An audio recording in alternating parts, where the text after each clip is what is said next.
Greetings, my fellow hiker. Today we are traveling to Sedona for a fantastic adventure. Get ready to discover incredible views of the red rocks and for a little off-piste adventure.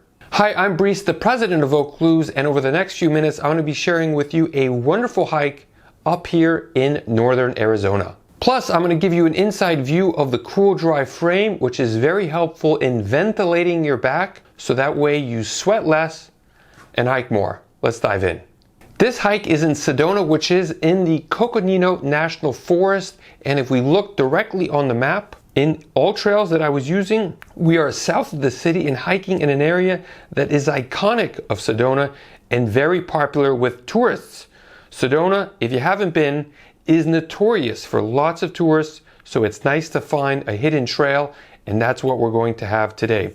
We're escaping the crowds while enjoying breathtaking views of the beautiful red rocks. The starting point for this hike is Chapel Road, which is just off of the Red Rock Scenic Byway. Getting a parking spot here can be difficult, so I really recommend coming early.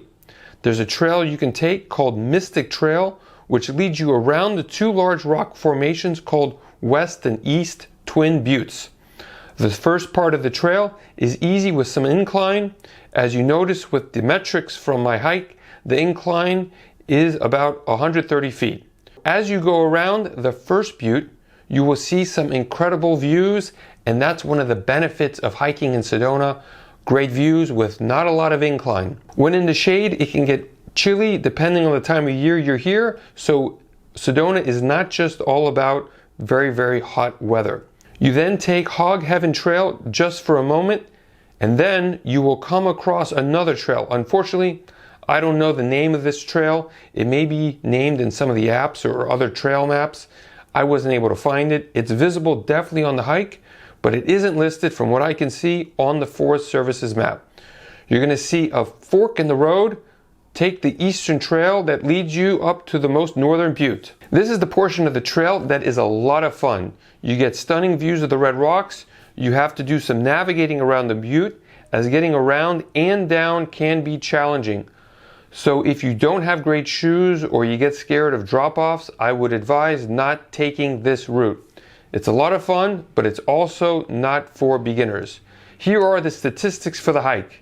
The temperature started at 59 degrees Fahrenheit and gradually increased to 66 degrees Fahrenheit. The length of the trail was 3.22 miles. Elevation gain in total was 669 feet. Moving time was 1 hour and 44 minutes. Average pace, 32. Calories, 988. Total time was just over 2 hours at 2 hours and 8 minutes. Now I want to dive into the gear that I took, which specifically was my backpack, which is a normal Osprey day pack, and I equipped it with my cool dry frame, which you can see attached right here. I've got it as well right here. It's very lightweight. It weighs about 6 ounces, and you just simply attach it to the back straps using these two loops, and there's some Velcro underneath. You can probably get it attached in just probably 10-20 seconds, and what it does is it allows for air to flow between you and your backpack to increase ventilation, increase airflow, increase comfort, and reduce sweating. And what I also did is equip this backpack with a Govee Bluetooth thermometer to be tracking both the temperature of my back and the humidity on my back to really actually see how the backpack frame performs. And if you'll see on the chart that I'm going to pull up, is that there were two phases of this hike. One, I had the frame on, and then I also didn't have the frame on. So I started with just the backpack and no frame. And what you'll notice is that actually the temperature dropped and then went back up, and that was because I had an additional shirt, and then I took it off, and then so the thermometer read my back as like, oh, it's a bit colder now because the additional layering, but then it jumped high up, and then it peaked just over 72 degrees quite quickly, and also my humidity was rising.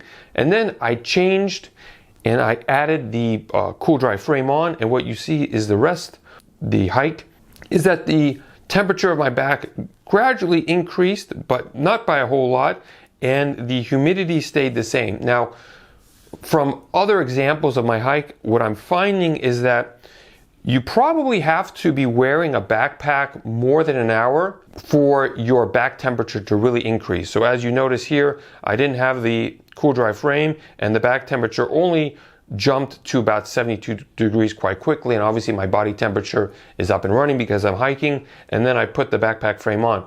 And then it shows that, well, you know, you could say that there wasn't much change to the backpack and the temperature that it was causing me on my back, but I'm finding that this is somewhat inconclusive because there are other examples that I have of tests, and I'm finding that if you wear the backpack much longer than an hour, your back temperature is going to be increasing quite significantly. So an hour to get up to 72 degrees, it doesn't tell the full story. This probably we would have started going up to 74, 75, maybe even touching the 80s, and then you put the backpack frame on, the cool dry frame on, and then your temperature, your back temperature cools down significantly, back down to the 70s in this case, and then the humidity would have dropped as well. So overall, what you can tell is that the back temperature obviously did jump.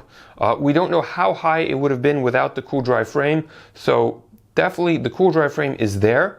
I definitely felt it. It felt very, very comfortable. However, the stats, I would say, are inconclusive, but they are telling me that if I really want to see a difference with the cool dry frame on, I've got to be hiking without the cool dry frame on for well over an hour, probably hour 30 minutes, then put it on and you're going to see the changes. And that's what we're going to be doing in a few other videos, hopefully that you can go and see, check out, and actually see how the cool dry frame improves the ventilation, keeps that core temperature down, and allows you to just enjoy the outdoors a whole lot more.